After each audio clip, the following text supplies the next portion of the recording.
Good morning, fellow members of the tribe. I hope your day is off to a good start. So today we're going to talk briefly about the first common cognitive distortion, and it is called mental filtering.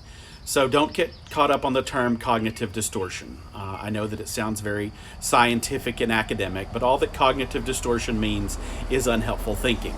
We're talking about these unhelpful thinking styles so we can make positive changes in the way we think.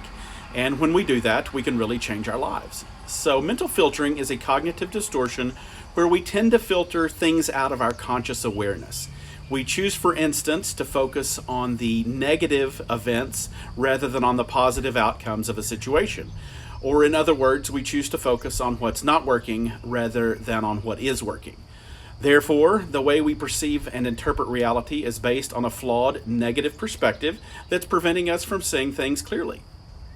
We filter everything through this negative prism, which in turn triggers negative emotions and almost always leads to a negative outcome or a consequence. In order to successfully work through this cognitive distortion, you must get into the habit of persistently looking for the good within every situation. I know. This is where Gratefulness Challenge could really come in handy. You might want to go take a look at that ebook again and give it a try. So the first step in correcting this distortion is realizing when you're experiencing it.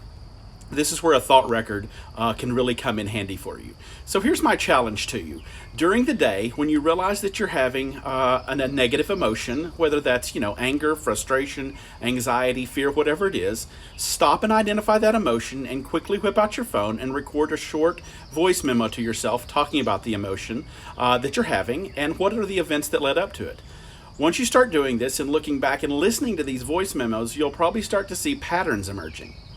Once we see the unhelpful patterns emerge, we can begin to implement a strategy to replace the unhelpful thinking with something more positive. So start paying attention to the thoughts that you're having and get into the practice of keeping a thought record.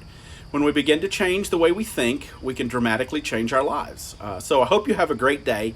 Fun talking with you this morning. Love y'all. Bye.